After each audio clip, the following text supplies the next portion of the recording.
네, 안녕하세요. 강당 잘 보이고 들립니까? 크게 한번 소리 한번 질러보세요, 자매님들. 잠시 뭐 이런 상태에서 뭐 우스갯소리 하는 것은 적절치 않아 보이긴 하는데 어쨌든 우리들이 이게 살아가는 생애 가운데 이런 일이 있다고 하는 거 참 어려운 일이지만 고통스러운 일이지만 그러나 또 하나의 추억이다 이런 생각을 갖게 돼요.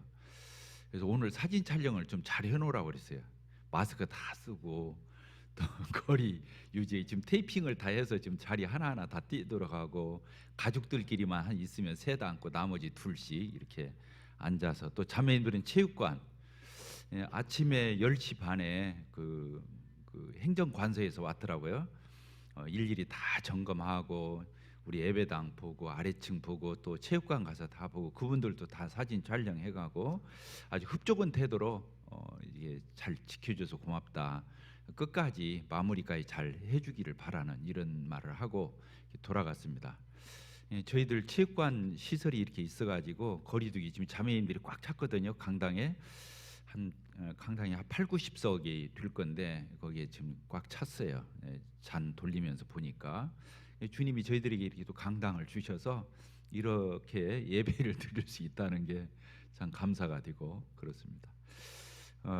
제가 이제 이 코로나 사태를 통해서 제가 느낀 거, 저는 제가 교회를 못 키운다고 생각했어요. 이게 부족하지만 그런데 이런 시기를 겪으면서 교회가 나를 목회해 준 거였구나. 제가 교회를 돌아보고 목회한 게 아니라 교회가 나를 목회해 줬다. 왜냐하면 제가 이제 어쨌든 이 시기에도 형제자매들 어떤 문제가 있는지 이런 걸 살펴서 전화도 하고 점검도 하고 또 만나기도 하고 상담도 하고 이렇게 했어요. 그렇게 이제 하는 가운데 어쨌든 교회를 보이지 않게 이렇게 하는 가운데서도 마음이 공고하고 허전하고 참 이 정처가 없는. 그래서 이번에 이 코로나 사태는 전 세계적으로도 그렇죠. 우리나라의 기독교계, 기성교계, 특히 우리 모임 예의가 아니죠. 굉장히 하나님께서 역사적으로나 신앙적으로 큰 획을 긋는 그런 한 시대를 저희들이 살아가고 있다 이런 생각을 하고 있습니다. 그래서 어떤 학자는 그러더라고요. 무슨 소리가 이렇게 큽니까? 그래서 어떤 그 저명한 학자는 그런 얘기를 하더라고요. 이번 코로나 이 사태 이후에 역사에 큰 변천이 올 것 같은 그런 조짐들을 몇 가지 제시하면서 굉장히 그 역사의 전환점이 되는 이런 시대를 점검하고 앞으로 어떻게 이렇게 나가야 할지 이런 걸 제시하는 걸 들어봤습니다. 맞는 것 같아요. 오늘 또 저희들이 조금 저희 지역에서는 우리나라에서 최고 청정 지역이 우리 전라북도예요. 보니까 그렇죠? 제주도는 우리보다 훨씬 적으니까 숫자는 몇 명 적어도 하여튼 이 전라북도가 최고의 베스트를 유지하고 있다. 거의 확진자가 안 나오다시피 하나씩 나와야 외국에서 들어오면서 공항에서 바로 격리되기 때문에 실제로 저희들 확진자로 볼 수도 없는 그래서 참 감사가 돼요. 근데 서울 경기 쪽이 좀 애매한 가운데 있는 것 같고 대구도 0명이 나왔잖아요. 전혀 제로. 놀라운 일이죠. 하나님의 은혜가 저희 또 우리 국가의 위상이 정말 전 세계적으로 이걸 어떻게 홍보를 하고 또 우리가 우리나라를 이렇게 할 수 있겠어요. PR을 할 수 있겠어요. 근데 하나님께서 이런 시기에 우리나라가 얼마나 민주적이고 또 개방되어 있고 그러면서 질서 있고 어떤 그 통치권 이런 것들이 잘 잡혀 있고 국민들 수준이 얼마나 국가의 위정에 잘 따라주고 있고 이런 것들이 전반적으로 또 의료 수준 어떤 과학의 수준 이런 정치 경제 문화 사회 전반에 걸쳐서 우리 대한민국이 참 세계 어디다 내놔도 이게 뒤떨어지지 않는다고 하는 거. 이번에 어떤 그런 신임도 신용 이런 것들이 많이 올라가는 그런 계기가 되는 것을 이렇게 보게 되었습니다. 참 감사하죠. 지금 오늘 아침에 5시 기준으로 전 세계 감염 환자들이 확진자들이 160만 명이더라고요. 오늘 아침에. 그리고 사망자가 9만 5천 명. 10만 명 정도가 지금 죽었어요. 이 사태로 인해서. 말이 10만 명이지 어마어마한 숫자죠. 그 이제 중국의 통계를 믿을 수 있는지 그건 제가 잘 모르겠고, 이제 확진자나 사망자가 이보다 훨씬 더 많지 않을까, 이런 생각을 이렇게 해보게 돼요. 특별히 이번에 이 코로나 사태로 인해서 더 느끼게 되는 것은 전 세계가 이제 글로벌화 돼가지고 한 지구촌이 되었잖아요. 그러니까 어느 지역에서 이것이 전염병이 발생해도 그 지역만 하고 마치는 게 아니라 전 세계에 삽시에 퍼져가지고 지금 한창 늘 확진자들이 늘어나고 있는 걸 이렇게 보게. 특별히 선진국 중심으로 이 통신, 교통 이런 것들이 발달된 선진국 중심으로 이런 것들이 만연해 버리는. 그래서 특별히 하나님 앞에 높아진 인간들, 그런 선진국들, 유정자들 다 하나님이 이런 것들을 통해서 만주의 주가 되시고 만유의 왕이 되시는 이런 하나님의 주권적인 손길 아래 있다고 하는 이런 큰 선언이 이때 있는 거다, 이런 생각을 이렇게 하게 됩니다. 인간이 얼마나 속수무책이고 아무것도 이번에 선진국들 그냥 펑펑 나가 떨어지는 걸 보잖아요. 속수무책인 걸 보게 되면서 정말 하나님의 이 주권적인 어떤 하나님의 나타나심과 드러내심을 이렇게 보게 됩니다. 오늘 이제 보통 기독교계에서는 오늘 부활절이라고 그래요. 예수님이 부활하신 날 이렇게 기념하는 걸 보여지는데, 오늘 복음에 대해서 다시 재조명하면서 부활에 대해서도 좀 우리가 이렇게 다시 한번 상기하는 그런 기회가 되었습니다. 복음이 무엇입니까? 여러분 형제자매들, 누가 물어봤어요. 우리에게 복음이 무엇입니까? 이 기쁜 소식이죠. 가스펠, 굿뉴스 이렇게 되는데, 복음이 무엇이냐고 물어보면 우리는 어떻게 대답할까요? 저는 로마서 1장을 통해서 대답하고 있어요. 우리 로마서 1장을 보도록 하겠습니다.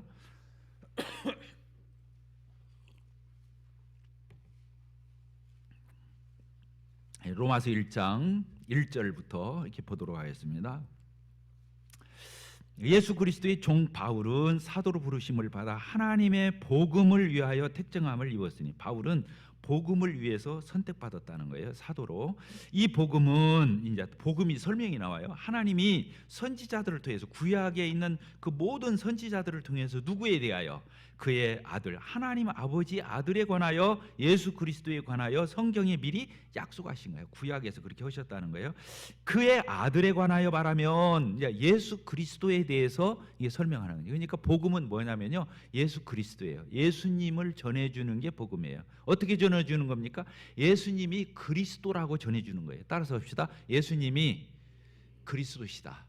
그래서 우리가 예수님을 부를 때 마치 이름처럼 예수 그리스도 이렇게 부르요. 문재인 대통령 이렇게 하는 것처럼 앞에는 이름이고, 예수는 이름이잖아요. 그리스도는 신분을 얘기하는 거예요. 그리스도라고 하는 직분, 메시아를 얘기하는 거예요. 예수님이 구세주라고 하는 이런 놀라운 선언이죠. 그래서 복음은 예수님이셔요. 예수님이 뭐다? 예수님이 바로 그리스도이시다. 이걸 소개해 주는 게 복음이죠. 근데 예수님을 소개할 적에 조금 더 자세하게 설명하고 있습니다. 3절에 보게 되면 이렇게 되어 있죠. 그의 아들에 관하여 말하면, 그 예수 그리스도에 대해서 말하면, 육신으로는 다윗의 혈통에서 나셨고, 예수님이 성육신 하셔서 이 땅에 오셨어요. 인간의 몸을 입고, 하나님이신 그분이, 하나님의 아들이시고 하나님이신 그분이 인간의 몸을 입고 저희들과 또 똑같은 모습으로 이 땅에 오셨어요. 이 놀라운 거죠.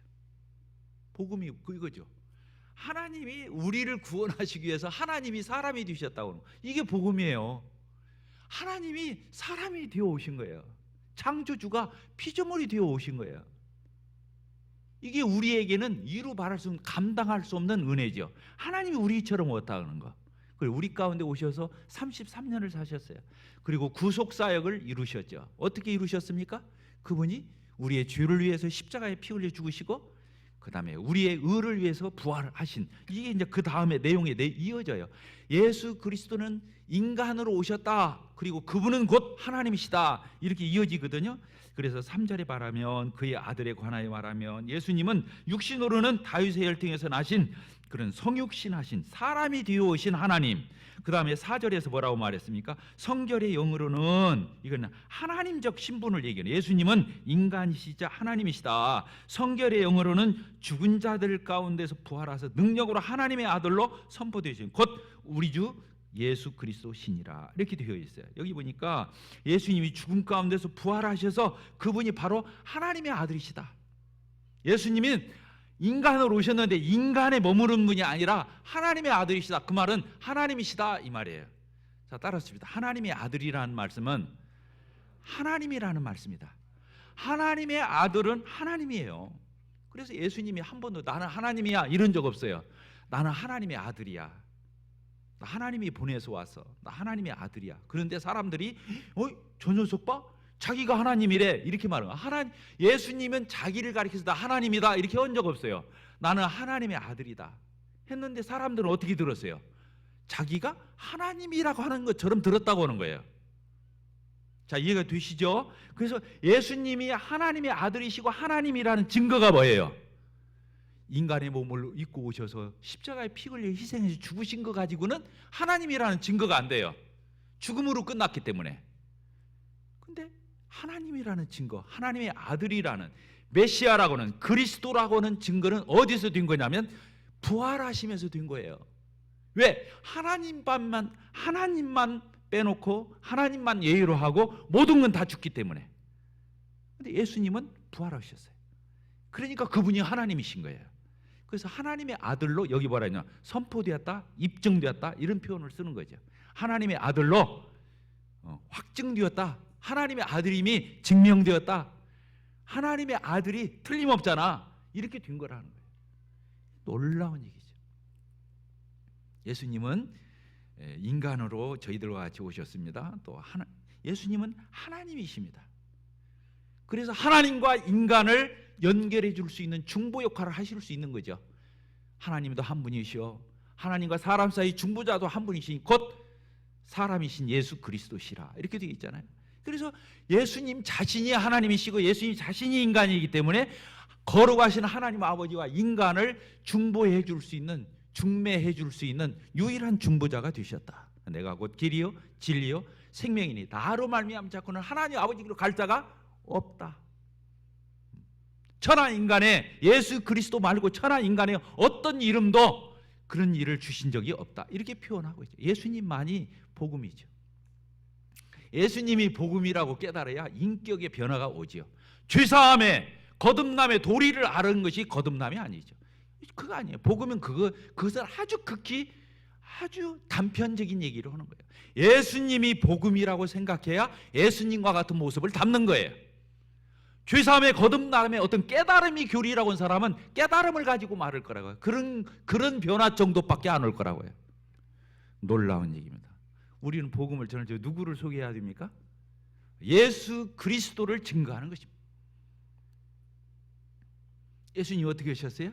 여기 보니까 죽으시고 부활하셨어요. 복음의 핵심이 뭐입니까? 우리 로마서 4장을 보도록 하겠습니다. 로마서 4장 끝절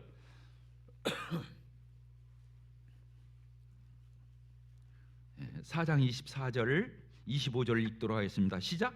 의로 여기심을 받을 우리도 유함이니 곧 예수 우리 주를 죽은 자 가운데서 살리신 이를 믿는 자가 의롭다함을 얻는다는 거예요. 아브라함이 가졌던 믿음이 뭐냐? 믿음으로 의롭게 되었는데 뭘 믿느냐는 거예요. 뭘 믿어요? 예수님의 속죄 믿어요? 그것은 반쪽이에요. 예수님이 십자가에 피 흘려서 우리 죄를 다 사해 주셨어요? 그건 반쪽이라는 거예요. 여기 보니까 무엇을 믿어야 의롭다함을 얻느냐면 24절에 그렇게 써 있어요. 의로 여기심을 받는 우리도 유함이니 곧 어떤 걸 믿어요? 예수 우리 주를 죽은 자 가운데서 살리신 그걸 믿어야 되는 거예요. 예수님이 우리 죄를 위해서 죽으셨어요. 그 다음이 더 정확해요. 25절 같이 읽겠습니다. 시작. 예수는 우리가 범죄한 것 때문에 내줌이 되고 또한 우리를 의롭다 하시기 위하여 살아나셨느니라. 놀랍죠. 이 말씀 읽으면 그렇게 은혜가 돼요. 여기 보니까 예수님이 누구냐?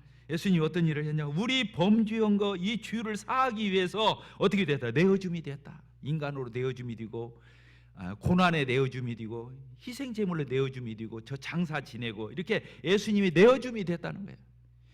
그 고난과 희생이 무엇 때문이라고? 우리 죄를 사하시기 위해서. 근데 거기서 끝나면 안 된다는 거예요. 여기 보니까 뭐라고 돼 있어요? 같이 읽겠습니다. 시작. 또한 우리를 의롭다 하시기 위하여 어떻게 됐다고요? 다시 부활하셨다는 거예요. 우리를 의롭다. 그러니까 예수님이 십자가에 죽으셔서 그 피를 흘리셔서 속죄하신 것은 우리 더러운 때를 벗겨준 거예요. 우리 부정한 것, 더러운 것, 허물, 누추한 것들 이것을 완전히 깨끗하게 씻어줬다 그 말이에요. 더러움이 없도록. 그게 더러움을 제거해 줬다 이 뜻이에요. 그런데 내가 어제 때 샤워했어요. 머리끝부터 발끝까지. 저도 오늘 아침에 샤워하고 나왔는데 온몸을 깨끗하게 해도 벌거벗은 채로 떳떳하게 나갈 수 있어요? 안 되는 거예요. 깨끗이만 가지고는 못 나가는 거예요.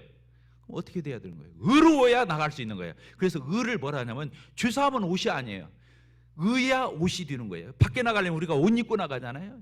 의의 옷을, 예수 그리스도의 이 의를 입는데, 그 의는 어디서 왔다고 그랬어요? 여기 보니까 우리를 의롭다 하시기 위해서 예수님이 부활하신 거예요. 부활은 하나님 앞에 나가는 데서 전혀 거리낌이 없게 하는 당당함과 의젓함과 떳떳함과 정당함과 이런 것들을 제공하는 것이 뭐라고 해요? 부활이라고. 십자가의 보혈이 피는 우리의 속죄고 더러움을 제한 거죠. 하나님 앞에 어디라도 나갈 수 있도록 옷을 덧입는 것은 부활을 얘기하는 거라.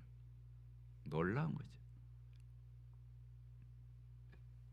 로마서 6장 끝절을 보도록 하겠습니다. 로마서 6장 끝절을, 이게 성경의 이게 결론이죠. 성경의 결론이 뭡니까? 6장 23절 읽겠습니다. 시작. 죄의 삭은 사망이요 하나님의 은사는 그리스도 예수 우리 주 안에 있는 영생이니라. 이게 성경 두 줄기를 증명한 거예요. 죄의 결과가 뭐예요? 사망이에요. 망하는 거예요. 지옥이에요. 사망은 둘째 사망이 지옥이잖아요. 그래서 죄의 결과는 사망이다. 근데 그걸 해결해 오신 분이 누구예요? 예수 그리스도. 예수님이 어떤 분이라고 했어요? 하나님의 선물은 뭐다? 죄의 결과는 그건데 예수님의 결과는 뭐예요? 하나님의 은사는 그리스도 예수 우리 주 안에 있는 뭐라고 그랬어요? 영생. 사망과 영생. 영생이 뭡니까? 영원히 사는, 부활을 얘기하는 거예요. 모든 인류는 아담 안에서 죄가 들어오고 왕노릇하고 사망이 왕노릇하는 결과가 죄와 사망이에요. 그것의 결론은 뭐예요? 고통이에요. 불행이에요. 근데 복음은 뭐예요? 복음은 우리 주 예수 그리스도 안에 속죄로 말미암은 또 부활로 말미암는 의가 덧입혀져서 마지막이 뭐예요? 영원한 생명, 영생이 뭐예요? 영원히 안 죽는다 이 뜻이 아니야.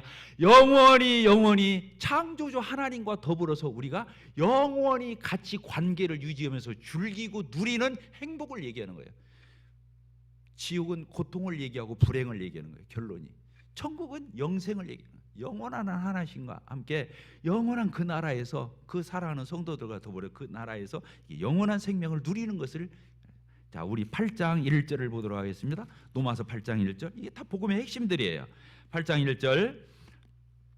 그러므로 이제 그리스도 예수 안에 있는 자에는 결코 정죄함이 없나니. 이 정죄가 뭐라고 했어요? 멸망을 얘기하는 거예요. 예수 안에 있는 사람은 멸망이 없어요. 죄의 삭신 사망이 없어요. 그러면 어떻게 되는 거예요? 2절 우리 같이 읽겠습니다. 이는 그리스도 예수 안에 있는 생명의 성령의 법이 죄와 사망의 법에서 너를 해방해서. 아까도 로마서 6장을 마지막의 결론이 죄와 사망의 법인데 생명의 성령의 법이 거기에서 우리를 해방하는 거예요. 자유케 하는 거예요. 이게 뭐예요? 예수님의 죽으심과 부활하심으로. 우리 고린도전서 15장을 읽고 마치도록 하겠습니다. 고린도전서 15장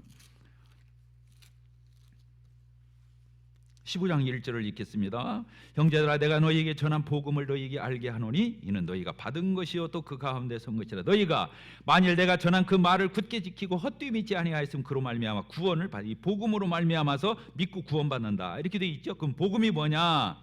3절 우리 같이 읽겠습니다. 시작. 내가 받은 것을 먼저 너희에게 전하였노니 이는 성경대로 그리스도께서 우리 죄를 위하여 죽으시고 장사 지낸 바 되시다. 성경대로 사흘 만에 다시 살아나시사 게바에게 보이시고 후에 12 제자에게 그 후에 500여 형제에게 일시에 보이셨나니 그 중에 지금까지 대다수는 살아있고 어떤 사람은 잠들었으며 그 후에 예수님 동생 야고보에게 보이셨으며 그 후에 모든 사도에게와 맨 나중에 만삭되지 못하여 난 자 같은 이 바울 사도에게도 보여주셨다 이렇게 되어 있습니다.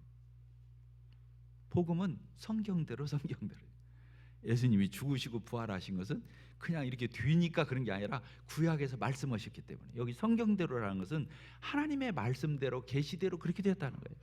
구약에서 예수님이 성경대로 죽으신다고 써 있어요. 이사야서 53장 기억하세요? 그가 찔림은 우리의 뭐예요? 죄악 우리의 허물 때문에 그가 상하고 찔린 것은 우리 그렇게 돼요. 거기에 한 마리 어린 양처럼 예수님이 속죄의 죽음을 죽으시는 것이 나와요 안 나와요? 성경대로. 시편 몇 편에 써 있습니까? 그게 또 시편 22편에도 가보면 예수님이 어떤 죽음을 죽으실 거에 너무 적나라하게 잘 써 있어요. 마치 복음서 후반에 예수님의 고난 장면이 나오듯이 그렇게 써요. 시편 22편에. 그러니까 예수님이 이 땅에 오셔서 속죄의 죽음을 죽으신 것은 그냥 그렇게 된 게 아니에요. 구약에서 예언한 대로 되신 거예요. 또 예수님이 여기 성경대로 어떻게 됐어요? 부활하셨어요. 다시 살아나셨어요. 예수님이 부활한다는 말씀이 구약에 어디 있어요? 여러분들 아셔요? 한번 찾아봅시다. 우리 시편 16편.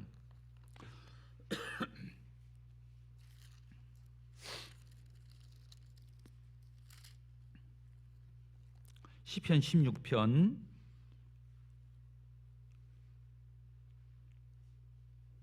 9절 읽겠습니다. 이러므로 나의 마음이 기쁘고 나의 영도 즐거워하며 내 육체도 뭐라고 그랬어요? 안전히 거하리니 이는 주께서 내 영혼을 스올에 버리지 아니하시며 주의 거룩한 자를 뭐라고 그랬어요? 영혼도 버리지 않고 몸도 멸망시키지 않을 것임이니이다. 이렇게 되어 있어요. 여기에서 예수님이 부활하실 거. 나중에 가면요, 이게 이제 우리 사도행전을 보십시다. 사도행전 이게 굉장히 중요하기 때문에 사도행전 2장을 보도록 하겠습니다. 사도행전 2장 26절. 이게 예수 그리스도가 부활하실 것을 구약의 말씀을 인용해서 이렇게 표현하고 있는 거예요. 뭐라고 되어 있습니까? 25절부터 다윗이 시편에서 그를 가리켜 이르되 내가 항상 내 앞에 계신 주를 비웠으며 나로 요동하지 않게 하기 위하여 그가 내 우편에 계시도다. 그러므로 내 마음이 기뻐하였고 내 혀도 즐거워하였으며, 여기 뭐라고 했어요? 육체도 썩고 없어지는 게 아니라 희망에 거하리니 이는 내 영혼을 음부에 버리지 아니하시며 주의 거룩한 자로, 아까는 뭐라고 했어요? 멸망하지 않는다 했는데 여기는 뭐라고 써 있어요? 썩음을 당하지 않게 하실 것이미로다. 이렇게 예수님이 죽으시고 그 영혼도 하나님이 보존하실 뿐만 아니라 육체도 썩지 않게 보존할 거라고 구약에 이렇게 예언하고 있다는 거예요. 자, 써 있어요? 안 써 있어요? 사도행전에서 이걸 증거하는 거예요. 그러면서 뭐라고 되어 있냐면 31절 같이 읽겠습니다. 시작. 미리 본 거로 그리스도의 부활을 말하되, 구약 성경에서 그리스도의 부활을 말하되 그가 음부에 버림이 되지 않고 그의 육신이 썩음을 당하지 아니하시리라 하더니 이 예수를 하나님이 살리신지라 우리가 이 일에 다 증인이로다. 이렇게 되어 있어요. 예수님의 부활 놀랍죠. 그래서 성경대로 예수님 죽으셨어요? 안 죽으셨어요? 죽으셨어요. 성경대로 부활하셨어요? 안 하셨어요? 성경대로 부활하셨어요. 이게 증거예요. 예수님. 한 가지가 더 나오죠. 이 15장에 고린도전서 15장을 보게 되면 예수님이 성경대로 죽으시고 또 어떻게 돼요? 장사되시고, 예수님이 장사되셨잖아요. 그 다음에 3일 만에 부활하셨어요. 이 침례가 그것을 가장 잘 증거하죠. 침례가 뭐예요? 예수님과 연합해서 우리가 죽었다. 그 다음에 우리가 장사되었다. 그래서 물속에서 집어넣는 거잖아요. 그 다음에 예수님과 연합해서 우리가 부활했다. 그래서 예수님의 생일은 성육신. 그 다음에 고난 받으시고 그분이 십자가에 죽으시고 그 다음에 그분이 장사되시고 그분이 부활하시고 그분이 어떻게 했어요? 승천하시고 지금 하나님 보좌 우편에서 계시면서 우리를 위해서 중보하시고 그분이 다시 그때는 구원주로 오시는 게 심판주로 재림하셔서 이 땅에 오실 거. 이렇게 예수님의 생애를 우리가 표현할 수 있죠.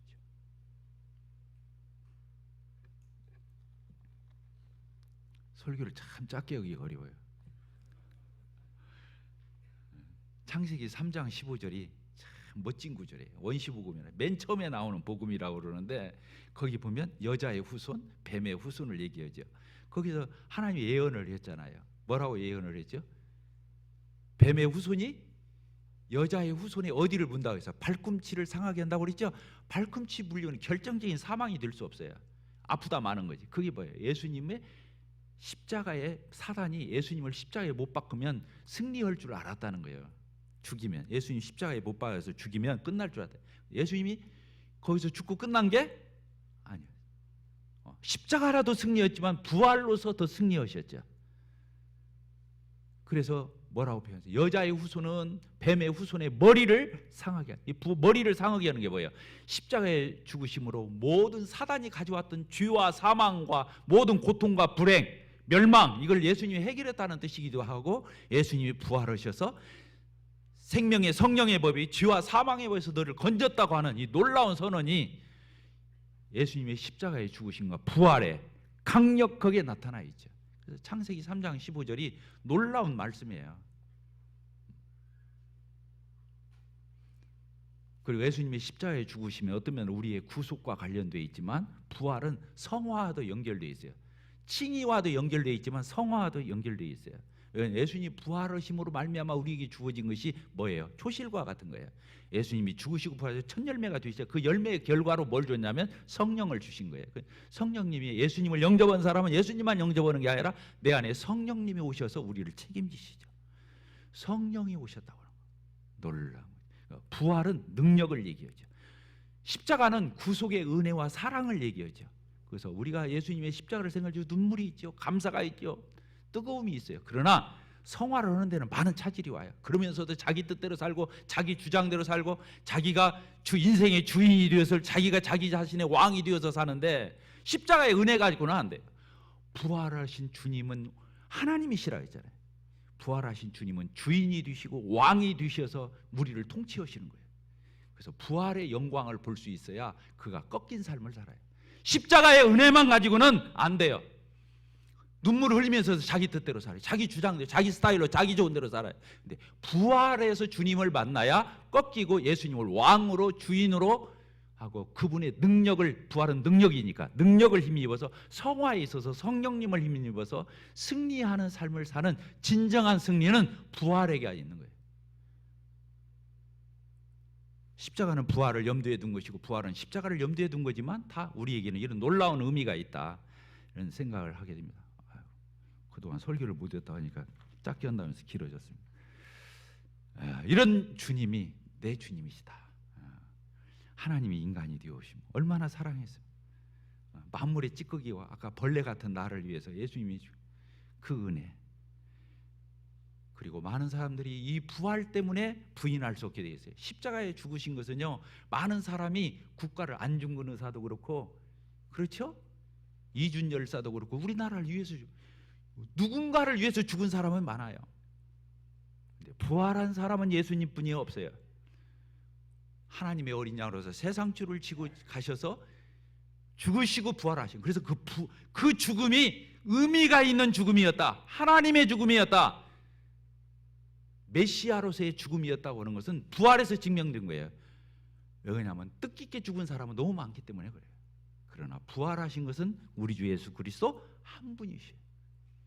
그래서 예수님이 메시아라고는, 하나님의 아들이라고는 그 분명한 입증.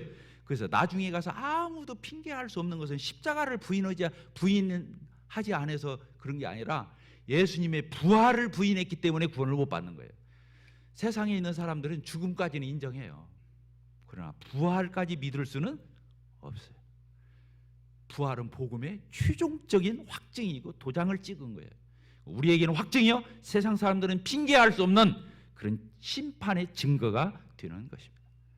기도하고 마치겠습니다. 하나님 아버지, 오늘 참 저희 교회들이 부활하신 우리 주님을 기리고 또 하나님의 음성을 듣는 날이 되었습니다. 이 어려운 환경 가운데 저희들을 불러 모아 주시고 우리 주님이 저희들과 같은 자들을 위해서 사람이 되어 오시고 십자가의 그 희생과 고초를 다 당하시 피 흘려 희생하신 우리 주님이 그 자리에 머물러 있는 것이 아니라, 저희들은 무덤에 계신 예수님을 믿는 것이 아니라, 십자가에 매달리신 우리 주님만을 믿는 것이 아니라 3일 만에 부활하신 하나님의 아들이신, 하나님이신 우리 주 예수 그리스도를 믿을 수 있어서 참으로 저희들은 행복합니다. 우리 주님 부활하시고 승천하시고 지금도 저희들을 위하여 중보하시고 저희들을 데리러 오시기 위해서 다시 오실 우리 주님을 이 시간 바라보게 되오며, 이러한 모든 환경과 여건을 넘어서서 진실로 우리 주님을 섬기고 따르고 최종적으로 승리하는 그러한 저희들의 생애가 되게 되기를 소원합니다. 감사를 드리오며 예수 그리스도의 이름으로 기도하옵나이다. 아멘.